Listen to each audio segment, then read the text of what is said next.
وہ لوگ جن کی ویڈیوز بڑی وائرل ہوتی ہیں, ایک تو ہاتھوں کو چومنا, مزار کے اوپر جا کر سجدہ کرنا, اس کے بعد پھونک مار کے کھڑا کر دینا اور پھونک مار کے کرنٹ لگا کے گرا دینا. یہ کیا ہے؟ یہ وہی ہے جو ڈیوڈ کاپر فیلڈ کرتا ہے, ایلوژن ہے.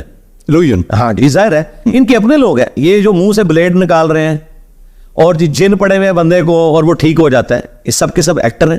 مجھے بتائیں David Copperfield Statue of Liberty اس نے غائب نہیں کیا, کیمرے کے اندر کیا جی. پورا ایک بوئنگ 747 غائب کر دیا, پوری ٹرین غائب کر دی, دیواریں چین میں ایک طرف سے داخل ہوا دوسری طرف سے نکل گیا, ٹھیک ہے, ایک بندے کے 2 ٹکڑے کر دیے بعد میں جوڑ دیے.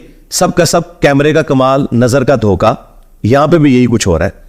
یہ اس قسم کی جو چیزیں ہیں نا, یہ اسلام کی بدنامی کا باعث بن رہی ہیں. اگر یہ لوگ سمجھتے ہیں کچھ کر کے دکھا سکتے ہیں, تو میں نے ایک چھوٹی سی ڈیمانڈ رکھی ہے ان کے لیے. خود ان کے جو بڑے بزرگ ہیں خادم رضوی صاحب جی, وہ کہا کرتے تھے کہ امام مالک کا قول ہے کہ امت مر جائے اس سے پہلے کہ نبی الاسلام کی گستاخیاں ہو رہی ہیں اور وہ اسے روک نہیں پا رہی. تو میں نے کہا تھا بابا جی آپ تو کہتے ہیں کہ دنیا میں بزرگوں کی ڈیوٹی لگی ہوئی ہے, تو آپ کے بزرگ کیوں نہیں مر جاتے جن کی ڈیوٹی ہے کہ وہ یوٹیوب سے نبی الاسلام کی شان میں جو گستاخانہ ویڈیوز ہیں وہ کیوں نہیں ڈیلیٹ کروا دیتے؟ امت کیا وہ امت ہی نہیں ہے؟ انہوں نے اپنے نبی کا کلمہ نہیں پڑھا ہوا, یا وہ اپنے نبی کے غدار ہیں؟ اور ان کی تو سب سے بڑی ڈیوٹی ہے کیونکہ وہ ڈرائیونگ پوسٹ پہ بیٹھے ہوئے ہیں. اگر وہ کچھ نہیں کر سک رہے تو اس کا مطلب ہے آپ جھوٹ بول رہے ہیں. یہ بزرگ اڑتے ہیں, چھوڑ دیں. میں نے کہا تھا مینار پاکستان سے ان بزرگوں کو نیچے پھینکتے ہیں, یہ اڑ کے بتائیں. کوئی نہیں اڑ سکتا. یہ اسٹیچو آف لبرٹی کو ادھر لے آئیں. جی جی کچھ نہیں, یا اسٹیچو آف لبرٹی کو مارگلا ہلز پہ لا کے رکھیں, انشاءاللہ ہمارے پرائم منسٹر بھی, آرمی چیف بھی ان کی بیعت کر لیں. اچھا, جہاں تک وہ سجدے کا تعلق ہے تو اس میں یاد رکھیے گا کسی بھی مکتبہ فکر کے نزدیک یہ جائز نہیں ہے کہ آپ کسی قبر پہ سجدہ کریں. مزارات پہ جانے کے اعتبار سے اختلاف ضرور موجود ہے, لیکن سجدے کا کوئی بھی نہیں کہتا. اب مزارات پہ جو جانے والے لوگ ہیں انہیں بھی یہ معلوم ہے کہ ہم نے اس صاحب مزار کے لیے دعا کرنی ہے, یا زیادہ سے زیادہ کوئی معاملہ تھا تو وسیلہ اور توسل کا تھا کہ اللہ تعالیٰ کے حضور ان کا وسیلہ پیش کیا جائے.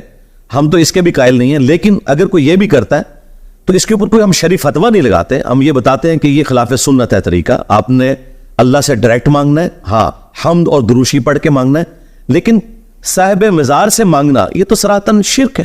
ایاک نعبد و ایاک نستعین کی وائلیشن ہے. بالکل قرآن و سنت اس کو سپورٹ نہیں کرتے. اسلام تو ہے ہی دین توحید ہے. تو یہ جہالت کی وجہ سے لوگوں نے کیا, اور یہ بڑی حیران کن بات ہے کہ ہم بت پرستی کے اعتبار سے جو سینسٹیو ایریا رکھتے تھے وہی کام ہم نے انڈائریکٹلی شروع کر دیے کہ انہوں نے مجسمے بنا کر پوجنا شروع کر دیا, ہم نے بزرگوں کو قبروں میں لٹا کر پوجنا شروع کر دیا. اگرچہ اللہ کا بندہ مانتے ہیں وہی کر رہے ہوتے ہیں, اور وہ سجدہ عبادت بھی نہیں کر رہے ہوتے, تعظیم ہی کر رہے ہوتے ہیں, لیکن بہرحال توحید کے اندر ایک رکھنا تو ڈال دیا. تو یہ پورے کا پورا سسٹم جو ہے یہ چندوں کی کلیکشن کا ایک ذریعہ ہے, کیونکہ اگر آپ مزار بناتے ہیں تو وہاں پھر چندے کلیکٹ ہونا. دکان لگی ہوئی ہے. جی دکان لگی ہوئی ہے, اور میں نے اس لیے کہا ہے کہ آج آپ ان مزارات کے چندے بند کرتے ہیں تو یہاں پہ آپ کو صفائی کرنے والا بھی کوئی نہیں ملے گا. جو لوگ کہتے ہیں نا کہ جی یہ بابے اپنی قبروں پہ لوگوں کو پال رہے ہیں, تو بھائی وہ تو بابا گرو نانک کے مزار کے اوپر بھی جا کے لوگ کھانا کھا رہے ہیں. تو اس کی وجہ سے کیا کسی کے ریلیجن کے پوائنٹ آف ویو سے ہم اس کے عقائد کو ٹھیک مان لیں گے؟ نہیں, علمی دلائل رکھیں آپ. تو پبلک کا رش کوئی دلیل نہیں ہے. اگر کعبے میں حج کے لیے 40 لاکھ مسلمان اکٹھے ہوتے ہیں نا, تو گنگا میں نہانے کے لیے 3.5 کروڑ ہندو اکٹھے ہوتے ہیں. ایسا ہی تعداد تو کوئی دلیل نہیں ہے, کوئی علمی بات ہونی چاہیے. Very right. جنت البقیع میں جانے کا اتفاق ہوا مجھے, عمرے کی غرض سے میں گیا تھا, تو میں نے حضرت عثمان غنی رضی اللہ تعالی عنہ کی قبر مبارک دیکھی وہاں پہ. تو وہاں پر تو مجھے کوئی مزار, کوئی بلڈنگ, کوئی ایسی چیز دکھائی نہیں دی جہاں لوگ بیٹھ کر جو ہے پرچار کر رہے ہو اور چندہ مانگ رہے ہو. تو یہ ٹرینڈ صرف ہمارے ساؤتھ ایسٹ ایشیا کے اندر کیوں ہے؟ وہاں بھی تھا, یہ تو اللہ تعالیٰ نے وہاں پہ مہربانی فرمائی ہے. جو آٹومن امپائر تھی انہوں نے 1517 سے لے کر 1917 تک 400 سال تک خانہ کعبہ میں 4 مصلے بھی ڈالے ہوئے تھے, 4 فرقوں کے نام کے اوپر, حنفی شافعی مالکی حنبلی. ایک دوسرے کے پیچھے نماز بھی نہیں پڑھتے تھے. ویسے کہتے تھے کہ چاروں اہل سنت کے امام ہیں, لیکن ایک دوسرے کے پیچھے نماز نہیں پڑھتے تھے, پیرلل میں جماعتیں کرواتے تھے. دوسرا انہوں نے مزارات بنوائے. یہ مزارات بنے ہوئے تھے, لیکن یہ آپ کی بات درست ہے, یہ نبی الاسلام, صحابہ, تابعین, تبع تابعین نے نہیں, بلکہ نبی الاسلام کی وفات کے 650 سال بعد یہ مزارات بننے شروع ہوئے.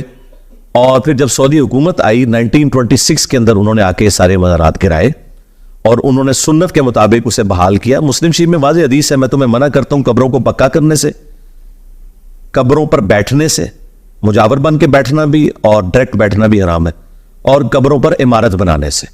تو عمارتیں انہوں نے گرا دی تھی. تو نبی الاسلام کی 3 بیٹیاں آپ کی اپنی زندگی میں فوت ہوئی ہیں, آپ نے کسی کا مزار نہیں بنوایا, سب کو سمپل طریقے سے دفن کیا. اسی طریقے سے مولا علی علیہ السلام نے سیدہ فاطمہ کا کوئی مزار نہیں بنایا. یہ بعد میں سارے سلسلے شروع ہوئے ہیں, اور یہاں پہ تو یہ سارے سب کانٹیننٹ کی جو چیزیں ہیں, یہ ظاہر ہے حکمرانوں نے چونکہ صوفیاء کو ایک مقام دینا شروع کر دیا تھا, خود مزاروں پہ جا کے بیٹھتے تھے. جس طرح آپ کو پتہ ہے ہمارے ملک میں پڑھے لکھے وزیر اعظم بے نظیر بھٹو, نواز شریف, یہ جا کے وہ بابے درکے کے پاس بیٹھتے تھے جس کے کپڑے بھی پورے نہیں تھے, نہیں, اور بے نظیر نے تو وہاں تک ایک سڑک بھی بنوا دی ہوئی.